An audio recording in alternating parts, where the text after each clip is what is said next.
네, 이어서 보도록 하겠습니다. 21번 문제부터 같이 볼게요. 1번, 관세범에 대한 조사 처분은 경찰 공무원이 해야 된다. 아니죠. 세관 공무원이 하도록 하고 있어요. 그러니까 세관이 조사도 하고 그에 따른 처분도 하고 있습니다. 2번, 세관 공무원은 범죄 사실을 증명하기에 충분하지 않더라도 조사 대상자의 신변을 수색할 수 있다. 아니죠. 기본적으로 압수수색 이런 것들은 범죄 사실을 증명하기에 충분하다라는 것을 전제로 하고 있습니다. 다음 3번, 세관 공무원은 관세범 조사에 의하여 발견한 모든 물품을 압수해야 된다. 아니죠. 압수를 하는 것들에 이제 대해서는 두 가지로 얘기할 수가 있는데요. 첫 번째로 나와 있는 거는 이거죠. 범죄 행위의 범죄의 확증을 얻기 위한 목적으로서 압수를 할 수가 있는 거고, 두 번째로는 몰수를 해야 되는 대상으로 인정되는 경우를 말하는 것이죠.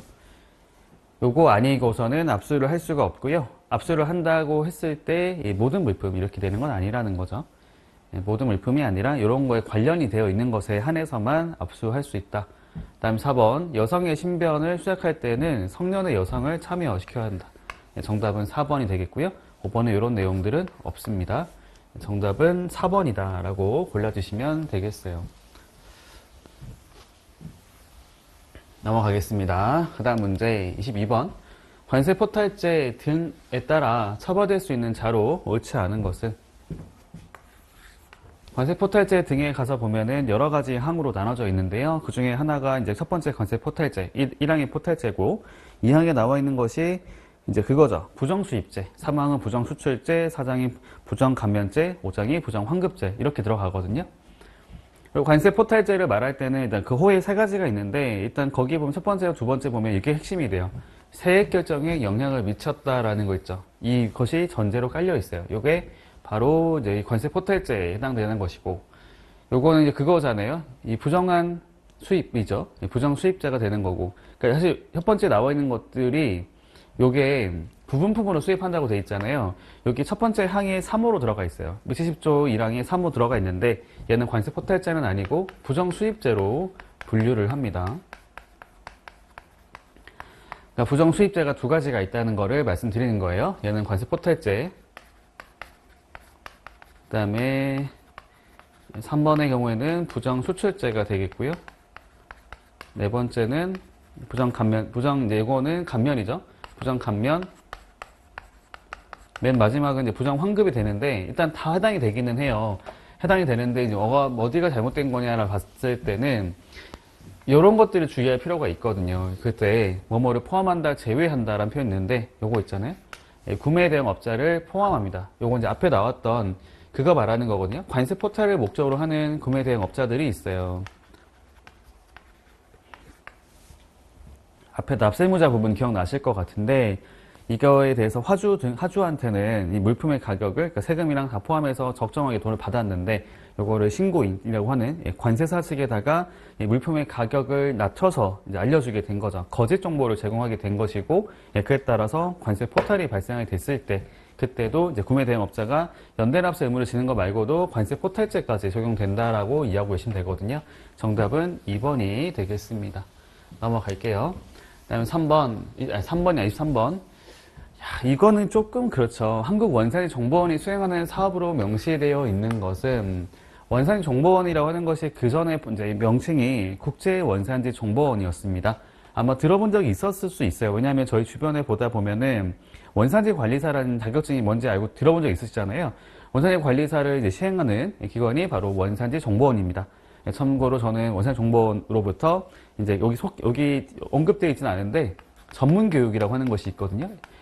이 FTA 교육을 하는 것들도 관세청으로부터 위탁 받아가지고 정보원이 수행하고 있는 것이 있는데, 제가 여기에 소속이 되어 있어요.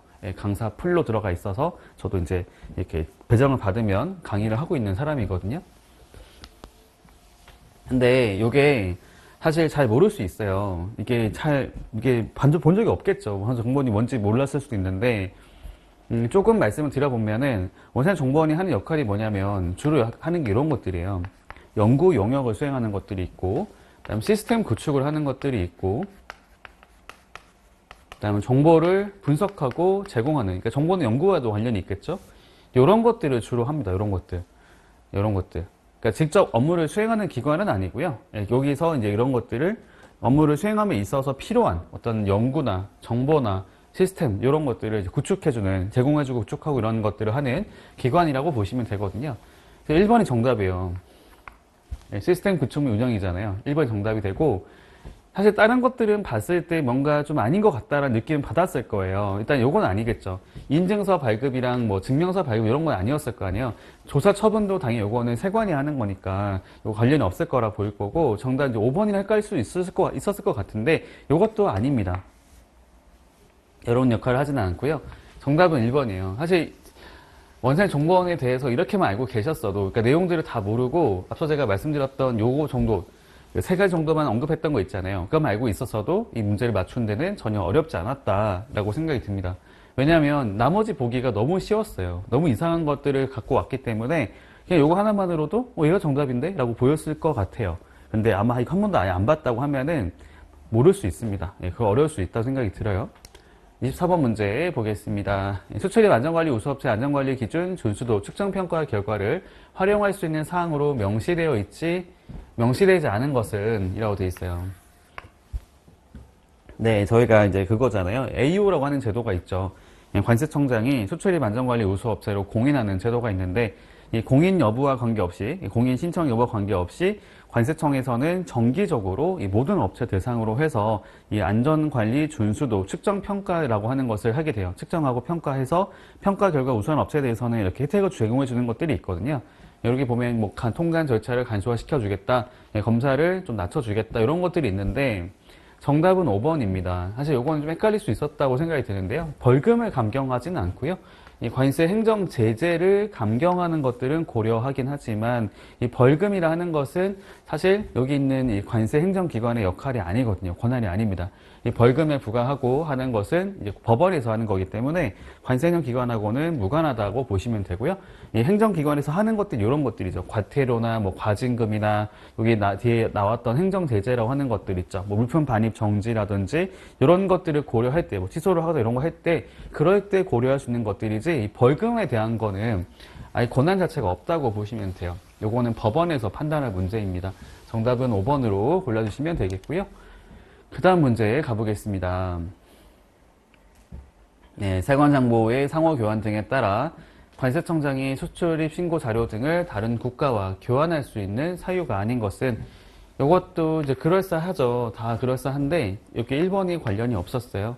나머지 것들에 대해서는 이런 것들을 목적으로 해서 다른 국가하고, 다른 국가기관하고, 이렇게 다른 국가에 있는 국가기관하고 이렇게 정보를 교환할 수 있도록 하는 것이 있는데, 자유무역 협정의 체결은 사실 이 관세청장의 권한이 또 아니긴 하잖아요.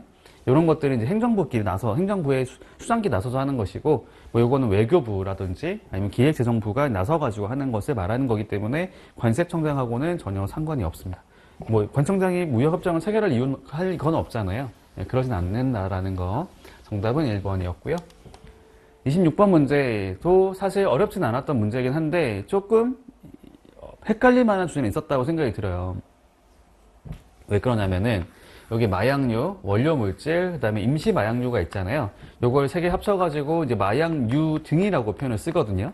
저희 관세법에 가서 보면은 마약류 등에 대해서는 수출입을 제한한다, 금지할 수 있다라는 것들이 새로 신설된 내용입니다. 작년에 개정이 되면서 이제 올해 초부터 시행되고 있는 내용 중에 하나가 되는데, 이 마약류, 원료물질, 임시 마약류를 합쳐서 마약류 등이라고 표현을 쓰는데, 주의할 거는 위치 정보 수집이라고 하는 것들은 오로지 마약류에 대해서만 한다라는 것이죠. 여기 원료물질하고 그다음에 임시 마약류에 대해서는 규정하지 않는다라는 것입니다. 이게 들어가 있지 않거든요. 그렇기 때문에 2번과 3번이 틀린 거예요. 정답은 1번이거든요. 이게 1번이고, 나중에 4번에 가는 경우에 보니까 이 법률이 잘못됐죠. 위치 정보에 대한, 이 정보에 대한 수집과 뭐 보호에 대한 법을 따르는 것이고, 이 개인정보보호법이랑은 관계가 없고요. 요거 맨 끝에 나와 있는 거는 기재부령으로 정하는 것이 아니라 이제 관세청장이 정한다, 즉 관세청 고시로서 운영한다라고 이해를 하시면 됩니다. 정답은 1번으로 골라주시면 되는 문제였어요. 사실 밑에 것들은 그냥 좀 헷갈릴 만한 보기였다고 생각이 들어요. 아마 이 문제는 제 생각에 정답률이 그렇게 높지는 않을 것 같아요. 이게 다 헷갈리거든요, 이런 것들이. 오히려 이런 걸 보면서 아, 이게 세관장이 맞겠구나라고 생각을 할 수도 있을 것 같아요. 근데 그건 아니거든요. 여기 그 해당 법률에 가서 보시면은 마약류에 대해서 언급을 하는데 앞에 주체가 관세청장도 들어가고 세관장도 들어가요. 그래서 관세청장 또는 세관장은 이렇게 들어가 있거든요. 충분히 헷갈릴 만한 주제였다라고 생각합니다. 27번. 아, 이런 문제 나오면은 상당히 머리가 아프죠. 저희 이제 관세법 중에 벌칙인데 벌칙 중에서 이렇게 비교하는 문제가 나왔을 때가 조금 어렵다고 느낄 수가 있을 것 같아요. 첫 번째 보겠습니다. 국가관세 종합정보 시스템의 전산 처리 설비에 기록된 전자문서 관련 정보를 변조했다고 해요. 요거는 276조의, 16조가 아니죠. 269조의 2에, 거기 2항에 나와 있는 거를 말하는 것이고, 요거 68조 2죠. 68조의 2. 요거 같은 경우에는 5년 이하의 징역 또는 5천만 원 이하의 벌금에 처한다라는 것인데, 주의할 거는 여기 보니까 표현을 중한 거라고 말을 썼죠. 중하다. 무거운 걸 말했잖아요. 요거는 벌금형만 보시면, 아니, 벌금형이 아니라 징역형만 보시면 돼요. 벌금형보다는 징역형이 더 엄한 거거든요. 무거운 벌을 하는 겁니다. 그렇기 때문에 징역형만 비교해서 보시면 돼요. 벌금형은 비교할 필요가 전혀 없습니다. 이런 거 있거든요. 예를 들면은 징역형이 1년 이하의 징역 이렇게 말을 썼는데 뭐 1년 이하의 징역 또는 1천만 원 이하의 벌금이라 나온 게 있는데 다른 처벌을 할 때는 이제 벌금, 그러니까 징역형은 없고 그냥 2천만 원 이하의 벌금에 처한다 이렇게 나왔을 때 벌금만 비교해 보면은 2천이 더 크기 때문에 그걸로 답을 고를 수도 있는데 그렇지 않다라는 거예요. 일단 무겁다고 판단하는 것의 가장 중요한 기준이 뭐냐면 징역형이 어떻게 되느냐를 본다고 보시면 돼요. 그러니까 징역형이 서로 둘 다 징역형이 아니다. 그럼 벌금형 비교해야 되는 거죠. 볼게요. 여기 이제 5년이 나오는 거고, 두 번째, 요거는 과실로란 표현이 있어요. 일단, 이행을 안 한 거잖아요. 해라고 했는데, 하세요. 이게 207조라는 것이 그거거든요. 수입 통관 이후에 특정 의무를 세관장이 문서로서 이행할 것을 요구하는 것입니다. 하라고 했는데, 안 했죠. 그럼 요건 뭐냐면, 허위신고죄에 따라 처벌받는 것이거든요. 허위신고죄 등에 해당이 되는 건데, 허위신고죄 등의 특징이 뭐냐면 이제 기본적으로 징역형이 거의 없어요. 벌금형이 들어가는 것인데 이거에 대해서 과실이란 표현이 들어가 있기 때문에 아마 과실로 해서 얘가 제일 마지막에 들어갈 겁니다. 일단 기본적으로는 2천만 원이거든요. 벌금형 같은 경우는 2천만 원 이하의 벌금에 처할 수가 있게 되어 있는데 과실이었기 때문에 얘는 300만 원으로 확 내려가게 돼요. 얘랑 차이가 뭐냐면 얘는 과실이죠. 과실은 부주의를 말하는 것이고 얘는 고의라고 하는 걸로 이해를 하시면 돼요. 예, 그 차이가 있습니다. 그 다음에 디귿, 세액 결정에 영향을 미치기 위해서 관세를 거짓으로 신고하여 수입한 자. 요거는 관세 포탈죄에 해당이 되는 것이고요. 요거는 이제 5년 이하의 징역, 그 다음에 포탈한 관세액의 10배와 물품 원가를 비교해서 그 중에 높은 금액 이하로 하는 걸 말하는 거고요. 그 다음에 미율의 경우에는 이것도 이제 허위신고죄 등에 똑같이 적용되는 거다라고 보시면 되는데 다만 얘는 조금 정도 다르고요. 얘는 1천만 원이에요. 1천만 원. 1천만 원이고 얘가 원래 과실로 가게 되면은 200만 원으로 내려갈 수가 있는데 문제는 얘는 과실에 대한 언급을 하고 있지 않았습니다. 그렇죠? 얘는 과실에 대한 표현을 안 했단 말이에요. 과실이 아니라 그냥 기본적으로 적용되는 것을 갖고 얘기했던 거기 때문에 정답을 한번 골라보면 얘가 먼저 가고요. 그 다음에 디귿, 그 다음에 리을, 맨 마지막에 니은 이렇게 가겠어요. 기읒, 디귿, 리을, 니은. 정답은 3번으로 골라주시면 되겠습니다. 아 여기 죄송해요. 이게 5년이 아니라 이게 제가 순간 헷갈렸네. 이게 아니라 5가 아니라 3년이고 5배가 되는 겁니다. 죄송해요. 50개 가는 것은 밀수입이 되는 거고 얘는 3년이고 5년입니다. 그러니까 얘가 더 낮은 거죠. 얘보다. 얘가 더 높고 얘 다음에 얘고 그 다음에 얘고 정답은 3번으로 골라주시면 되겠습니다. 50물이라는 것은 밀수입을 했을 때 3호물은 관세 포탈죄를 저질렀을 때 이렇게 좀 정리해 주시죠. 넘어가겠습니다. 28문제 이것도 사실은 잘 모르는 문제이긴 했어요. 한 번도 시험에 나온 적이 없었고 심지어 이거는 보칙 맨 마지막에 나왔던 그러니까 보칙이라기보다는 거의 모든 관세법의 그 규정 중에 가장 마지막에 나오는 거라서 아마 다른 분들이 잘 안 봤던 주제이긴 했을 것 같아요. 근데 여기 나왔던 것 중에 아닌 거는 정답은 5번이거든요. 일단은 이런 위원회가 없습니다. 관세포상심사위원회라는 것이 언급되어 있지 않기 때문에 요거는 일단 정답이 5번이 돼요. 나머지는 다 규정이 들어가 있는 건데, 사실 이런 것들은 조금 황당하긴 하죠. 이런 거 낼 줄은 몰랐는데 어쩔 수가 없는 것 같습니다. 사실 만점을 받으면 좋겠다만 만점이 안 된다고 해서 뭐 문제가 되는 건 아니니까 정답은 5번으로 골라주시고요. 그 다음 문제 보겠습니다. 우편물의 사전 전자 정보 제출에 관한 설명으로 옳지 않은 것은? 이건 그거잖아요. 저희가 이제 우편물이라고 하는 것에 대해서 사전에 이 전자정보를 잘 받은 게 있을 경우에는 통화우체국장인 세관장에게 이 정보를 제출하는 내용이 나오는 것이고, 사전에 그 정한 것들도 있어요. 어떤 특정 국가들 같은 경우에는 사전에 반드시 사전 전자 정보를 제출할 것을 요구하고, 그걸 안 했을 경우에는 뒤에 나와 있는 것처럼 이제 반송을 시키게 하는 것들도 나올 수가 있거든요. 첫 번째 맞습니다. 주의할 건 요거였죠. 대통령령으로 정한다라는 거 들어가고요. 두 번째 쭉 보니까 제공받은 정보를 우편물이 적재된 운송수단이 입항한 후에 세관장에게 제출해야 된다. 아닙니다. 입항한 후가 아니고요. 이 출항하는 곳에서의 운송수단에 적재되기 전까지로 한정한다고 되어 있거든요. 정답은 2번이 되겠습니다. 나머지 요거 맞고요. 요것도 맞고요. 요것도 맞습니다. 네, 정답은 2번으로 골라주시면 되는 문제였습니다. 넘어가도록 할게요. 30번 문제. 관세법령상 물품을 수입할 때 세관장에게 신고해야 되는 사항이 아닌 것은? 그렇죠. 요거 수입할 때니까 수입신고서가 되겠죠. 수입신고서에 들어가는 내용이 아닌 것을 고르세요라는 것이고, 일단 수입신고서라는 거는 여기 그 별도로 정하고 있는 양식이 있어요. 서식이 있는데 그건 기재부령으로 정하기도 하고, 그 다음에 관세청 고시인 수입통관 사무처리에 관한 고시에서도 정하고 있습니다. 수입신고를 할 때는 당연히 수입하는 물품에 대한 정보라고 하는 품명, 규격, 수량, 가격이라고 하는 것이 기본으로 들어가 있고, 이건 법률에 들어가 있고, 나머지는 대통령령, 그 다음에 기재부령 이렇게 넘어간 것들이 있거든요. 요거 맞고요, 요거 맞고요, 요거 맞고, 요것도 맞는데 정답은 3번이에요. 사업자 등록 번호라는 거는 국내용 아닌가요? 국내용? 사업자 등록을 어디다 가는 건가요? 국내에다 등록을 했고 그에 따른 번호가 나온 거죠. 해외 공급자라는 거는 우리나라가 아니라 상대 국가에 있는 사람이잖아요. 그래서 해외 공급자의 상호 물론 신고하긴 해요. 근데 요거뿐만이 아니라 이제 부호라는 것이 들어가거든요. 혹시 통관고유 부호라는 말을 들어보셨나요? 통관고유 부호. 통관고유 부호라는 것은 관세청에 등록해서 사용하는 일종의 아이디라고 보시면 돼요. 아이디. 우리나라 안에서는 통관고유 부호라는 것이 있어야 세관에 수출입 신고를 할 수가 있습니다.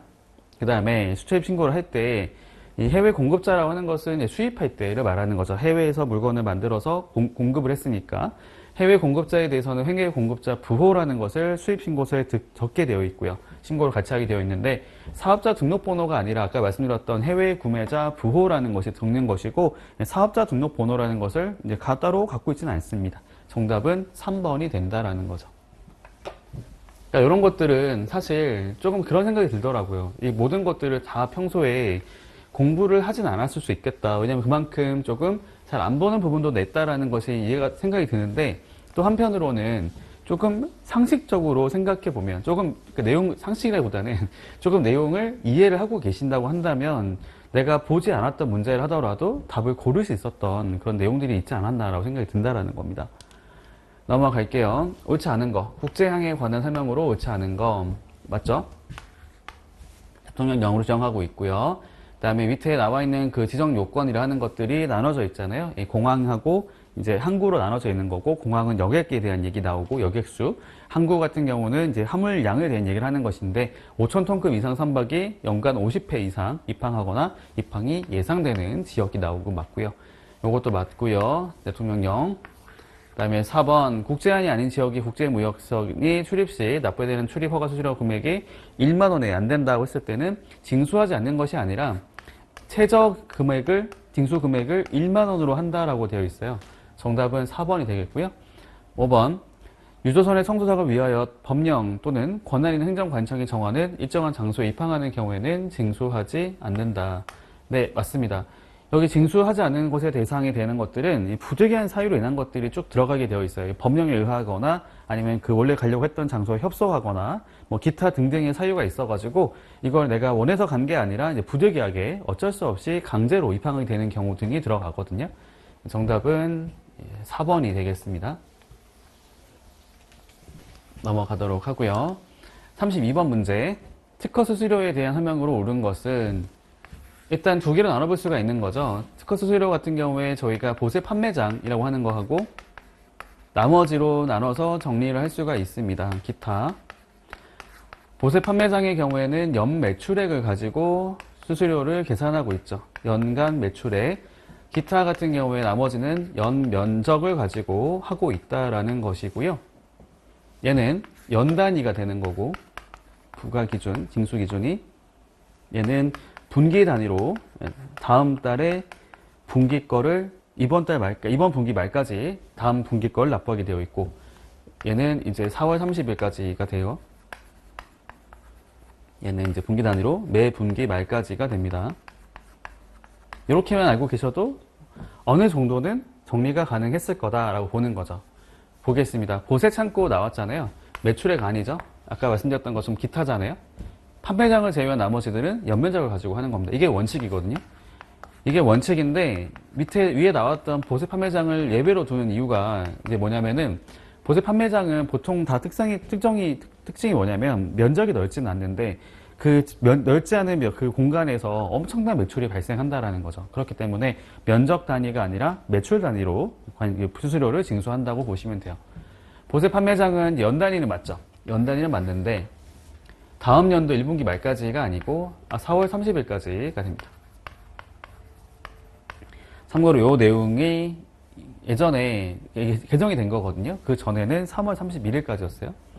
정답은 3번이 되겠습니다. 외국 공간이 직접 운영하는 보세 전시장에 대해서는 면제가 돼요. 외국 공간이잖아요. 외교관 우대 관행에 따라서 해주고 있는 거고 4번 보세 공장은 여기 들어가죠. 반기가 아니라 아까 말씀드렸던 분기 단위로 하는 거고 매 분기 말까지 다음 분기분을 납부하게 하는데 1년 단위로 일괄해서 납부할 수는 하기는 하고 있습니다. 그다음 5번의 경우에 보시면 요거는 2분의 1이 아니라 4분의 1로 하는 것이 있거든요. 정답은 3번으로 골라주시면 되겠고요. 나머지는 틀린 것들을 말씀드렸으니까 참고하시면 되겠습니다. 사실 이런 것들도 좀 평소에 안 받았다면 어렵게 느낄 수가 있었던 문제라고 생각이 들거든요. 넘어갈게요. 세관검사장 등에 관한 설명으로 옳지 않은 것. 세관검사장은 기본적으로 세관장이 지정하는 곳입니다. 자, 이렇게 말씀을 드렸거든요. 이 세관장이 관리하는 곳들은 사업장 단위라고 말씀드렸습니다. 사업장을 단위로 해서는 세관장이 관리를 하고 관세청장의 경우에는 사업장이 아니라 지역 단위, 사업장이 모여져 있는 그 지역을 단위로 했을 때는 관세청장이 관리한다라는 거였어요. 어떤 게 있나요? 종합보세구역이 여기에 들어가죠. 나머지 사업장 단위는 지정이랑 특허보세구역을 말하는 것입니다. 이렇게 정리를 할 수 있겠고요. 볼게요. 1번. 세관검사장은 통관한 물품을 검사하기 위한 장소로서, 맞죠? 관세청장이 정하는 게 아니고 앞서 제가 말씀드렸잖아요. 세관장이 지정하는 것입니다. 쉽네요. 정답 1번이네요. 두 번째, 검사를 받은 물품의 전부 또는 일부를 세관검사장에 반입하여 검사하게 할 수 있다. 네, 맞는데 조금 애매한 게 있는 게 뭐냐면 받은 물품이 아니라 원래는 받을 물품이긴 해요. 그러니까 검사를 목적으로 해서 세관검사장에 반입을 시키게 한 다음에 반입시킨 다음에 검사할 수 있다라는 것인데 요거 가지고 문제를 틀린 걸로 볼 수 있을 것인가. 글쎄요. 나머지 이게 워낙 명확했기 때문에 요거는 조금 애매하다라고 생각이 들어요. 저는 좀 오류가 아닌 쪽으로 생각이 들긴 하거든요. 근데 모르죠, 뭐. 일단 정확하게 맞는 표현은 아니긴 하니까 오타였지 않았을까라는 생각이 드는데 발견을 못했나 봅니다. 요거 맞고요. 그다음에 4번의 경우에도 이제 그거네요. 요건 검사할 때 들어갔던 비용들 있죠. 발생한 비용들.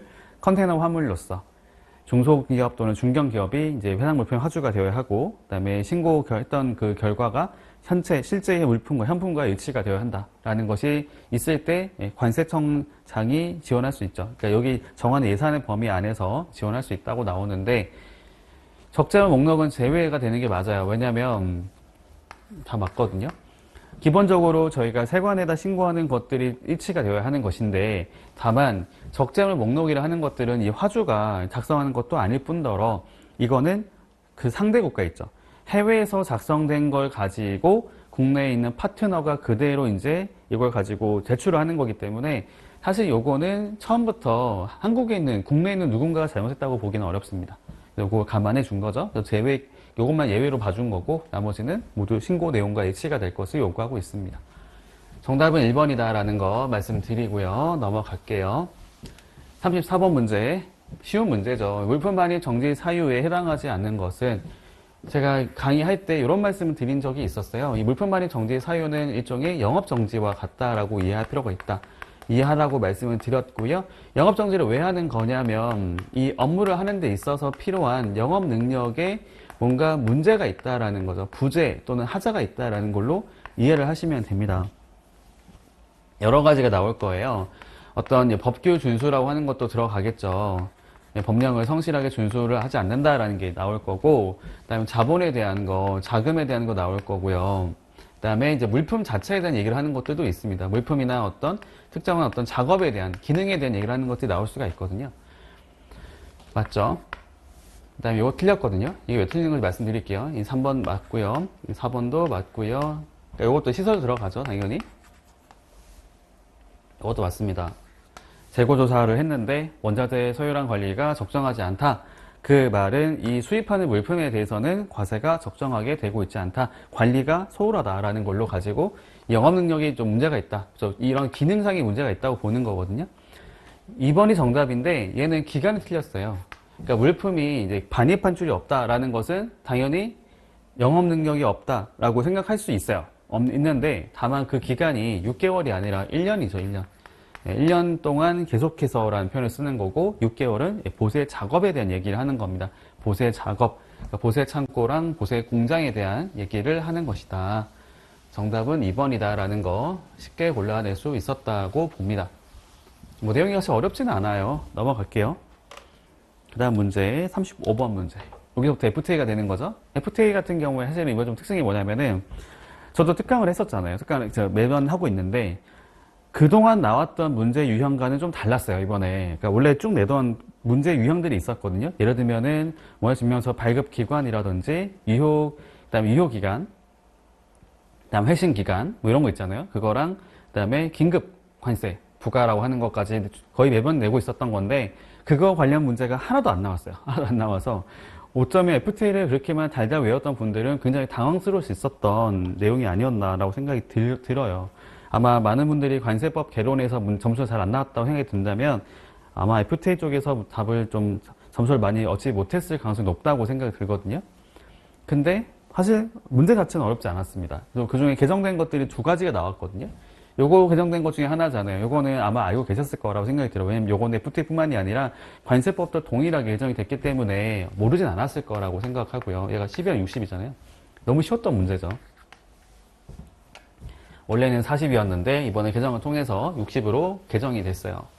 굉장히 쉬운 문제였죠. 넘어갈게요. 이것도 쉬웠던 거예요. 공장도 거래 가격이라 하는 것은 저희가 알고 있는 개념 중에 X웍스가 되거든요.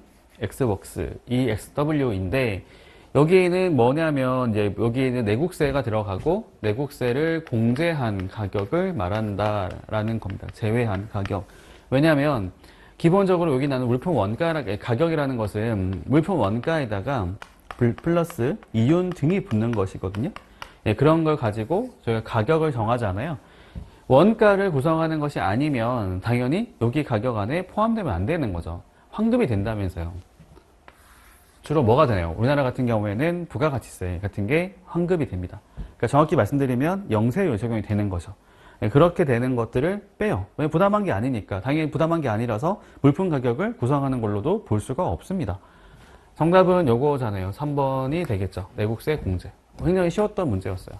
이것도 제가 특강할 때 계속 강조했었던 내용 중에 하나였어요. 어렵지 않다. 충분히 이해하면 이해가 되는 부분이다 라고 말씀드렸던 내용이었습니다. 그 다음 문제 볼게요. 옳지 않은 것을 고르세요 라는 거고요.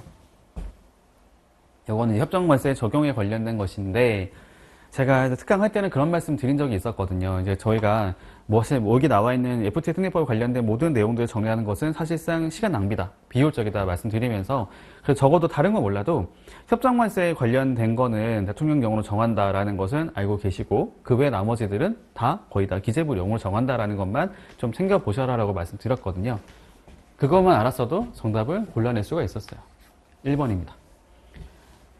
여기 있잖아요. 적용기간, 적용수량 등은 기재부령이 아니라 여전히 대통령령으로 정하는 부분이었습니다. 정답은 1번이고요. 나머지 요거 다 아시는 내용일 거예요. 협상관세의 세율이 관세법에 따른 세율과 같거나 오히려 이게 높은 경우에는 관세법을 우선 적용이 되어 있는 거고, 반대로 이제 근데 이게 같을 때는 원래는 관세법에 따른 세율을 우선 적용하는데, 그거보다도 신청해서 협정관세 세율을 적용할 수 있다고 되어 있는 거고요. 맞는 거죠. 그 다음에 여기 나와 있는 3개 보복은 다 1순위 세율이기 때문에 협정관세 세율보다 우선해서 적용된다라는 것도 마찬가지가 됩니다. 정답은 1번으로 골라주시면 되는 부분이었어요. 내용이 어렵지 않았습니다. 사실은 이걸 정확히 몰랐다고 하더라도 밑에 나와 있는 걸 알고 계실 거였기 때문에, 밑에 걸 보기를 알고 있으면 얘는 사실 애매하다라고 하면 얘를 답으로 골라줬으면 되는 문제였다고 생각해요. 어렵지 않았습니다. 넘어갈게요. 38번 문제, 옳지 않은 것을 고르세요 라는 거고요. 협정관세 적용 신청인데 이거 같은 경우는 개정이 됐기 때문에 제가 특강할 때도 한번 챙겨보시라고 말씀을 드렸었어요. 제가 또 강조했었던 내용 중에 하나긴 한데, 내용이 어렵지 않았죠. 첫 번째, 이게 원칙이잖아요. 수입신고 수리 전까지 협정관세 적용 신청이 원칙이고, 그다음 두 번째 보니까 요건 그거네요. 이게 그 유효기간 선정할 때 예외를 말하는 것인데, 원래는 그거잖아요.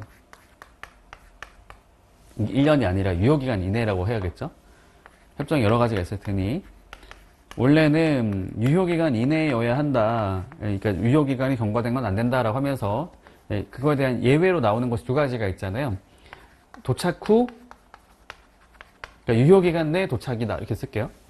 유효기간 이내에 도착을 했다라고 한다면은 수입항에 도착한 다음 날부터, 그렇죠, 입항한 날, 도착한 날 다음 날부터 수입 신고를 하는 날까지의 기간을 제외시켜주는 거고, 유효기간 안에 도착하지 못했던 사유가 이제 천재지변 등이 되죠. 부득이한 사유로 인한 경우다라고 했을 경우에는, 그러면 이 사유가 발생한 날의 다음 날부터 소멸한 날까지의 기간을 빼주는 것이 여기 뒤에 나왔던 거죠. 이런 것들이고요. 다 맞는 표현입니다. 그 다음에 수립신고 수리 전까지 신청하지 못했다고 했을 때는 이제 사후 적용이 되는 건데요. 기본 원칙은 1년이죠. 1년 이내에 수입신고 수리부터 1년 안에 협정관세 적용 신청을 할 수 있다라고 하는 게 있고, 하나 더 있잖아요. 그거 말고도 이제 풍업분류가 달라서 세관으로부터 경정을 받거나 아니면 이번 새로 추가된 게 이거잖아요. 수정신고 했을 때가 나오는데 6개월이 아니라 3개월이죠. 3개월에서 대통령령으로 정하는 기간 내라고 나와 있고, 그것이 현재로서는 45일로 나와 있습니다. 굉장히 쉬웠던 문제라고 생각해요.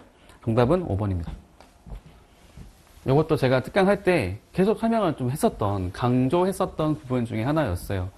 사실 이게 실무적으로는 더 중요하다고 보거든요. 그동안 시험에 안 나왔을 뿐이지 굉장히 중요했던 주제였다고 생각해요. 요거 이제 영역인데, 사실 제가 굉장히 억울한 게 있습니다. 억울하다 말하기는 좀 창피하긴 한데, 제가 올해 특강하기 전까지만 하더라도 원래 영역을 항상 보고 가긴 했었는데, 그 중에서도 제가 몇 개 이제 골라서 보는 게 있었는데, 항상 그 중에 요거 빠진 게 안 빠졌던 거였거든요. EFTA죠. EFTA. 여기 네 가지가 들어가요. 스위스, 아이슬란드, 리히텐슈타인, 그다음에 여기 없는데 생각이 안 나요. 리히텐슈타인하고 노르웨이 이렇게 들어갑니다. 노르웨이. 얘네들은 EU와 다르거든요. 다르기도 하고, 이게 사실 양이 많지 않기 때문에 충분히 출제가 될 수 있다고 생각을 했고, 그러니까 저 같은 경우에는 어떻게 생각했던 거냐면은 EFTA가 4개 회원국이기 때문에 보기를 5개를 내잖아요. 그래서 요 4개 포함해서 다른 거 하나 추가할 것 같다라고 생각했었어요. 그렇게 생각했었는데 그렇게 나오진 않았던 거고, 정답은 5번이죠. 굉장히 쉬웠던 문제입니다. 제가 이제 처음에 영역 부분 다룰 때는 그냥 말씀을 안 드렸었을 텐데, 뒤쪽에 가서 다시 언급을 한 적이 있었거든요. EFTA는 EU와 다릅니다라는 걸 제가 강조했었던 내용 중에 하나였고, 그거 말씀드릴 때 아까 설명드렸던 4가지 회원국들을 꼭 기억하세요라고 제가 언급을 한 적이 있었어요. 아무튼 그런 부분이 있었다. 정답은 5번이다. 뭐 이건 굉장히 쉬웠던 거라는 거죠. 마지막 문제 보겠습니다. 이것도 사실 시험에 잘 안 나왔던 주제여가지고 아마도 FTA 쪽을 공부를 할 때 앞에 나왔던 기출문제만 반복해서 보셨던 분들은 조금 당황스러울 수 있을 것 같아요. 아니 왜 나온다고 했던 문제가 안 나오나 라는 생각이 들었을 것 같거든요. 저도 좀 당황스럽긴 했습니다. 원산지 등에 대한 사전심사를 신청할 수 있는 제도가 있고요. 여기 안에 들어가는 이 신청하는 내용들이 좀 챙겨볼 만한 내용 중에 하나였습니다. 정답은 3번이었거든요. 세관장 확인 대상하고는 FTA랑은 상관이 없죠. 상관이 없습니다. 요거는 원산지 등에 대한 사전심사를 가지고 이 관세청이 판단해줄 문제도 아니에요. 이건 이제 원산지와 관련된 것들이 들어갈 거 아니에요. 원산지나 이제 품목분류, 뭐 환급 감면 요런 것들은 들어가는데 세관장 확인 대상하고는 무관하다. 정답은 3번으로 골라줬으면 되는 문제였습니다. 네, 이렇게 해서 저희 관세법 개론 기출문제 해설 강의를 모두 마쳤는데 마지막으로 총평만 말씀드리고 정리하고 가도록 하겠습니다. 앞에 쭉 내용 보시면 아시겠지만 제가 느끼기에는 사실 문제 자체가 어렵지는 않았다고 생각해요. 어렵진 않았다라는 기준은 일단 기출문제만 잘 보셨어도 어느 정도의 점수는 획득이 가능했을 거다라고 생각이 들고 거기에 추가를 해서 최근에 개정됐던 거 있죠. 그런 것도 역시나 챙겨보기를 바라는 것이 느껴졌습니다. 저 FTA 관련해서 두 문제가 나왔단 말이에요. 그런 것도 있는데 근데 전반적인 느낌은 이제 그동안 나왔던 기출문제를 조금 벗어나서 내리려고 했던 게 아닌가라고 생각이 들고 비교적 지엽적인 문제가 좀 많이 나왔던 편이다라고 생각이 듭니다. 그래서 그렇기 때문에 아마도 이제 기존의 기출문제만 가지고 공부를 하셨던 분들은 생각보다 점수가 높진 않을 수가 있겠다라고 생각이 들었어요. 그러지 않고 이제 그 수업을 공부를 하면서 이제 지엽적인 부분까지 한 번씩 챙겨봤던 분들이라 한다면 굉장히 평이할 수 있었던 문제라고 생각이 들고 그렇지 않았던 분들은 조금 어렵게 느낄 수 있었던 문제라고 생각합니다. 아무튼 이렇게 나오게 됐으니 이제 다음부터가 또 머리가 아픈 거죠. 이번에 지엽적인 문제가 나왔기 때문에 앞으로 준비하시는 분들은 지엽적인 부분까지도 챙겨서 보실 필요가 있다라는 것까지 말씀을 드리고요. 전반적인 그 난이도로 말씀드리면은 저는 중하라고 생각합니다. 제가 별도로 학원 통해 가지고도 이렇게 총평을 언급한 게 드린 게 있는데요. 그걸 좀 참고하시면 좋을 것 같고 문제 자체가 어렵진 않았다. 하지만 지엽적인 부분이 있었기 때문에 상대적으로 조금 어렵게 느끼는 분도 있었을 것 같다. 라고 말씀드리면서 저희 해설 강의를 마치도록 하겠습니다. 감사합니다.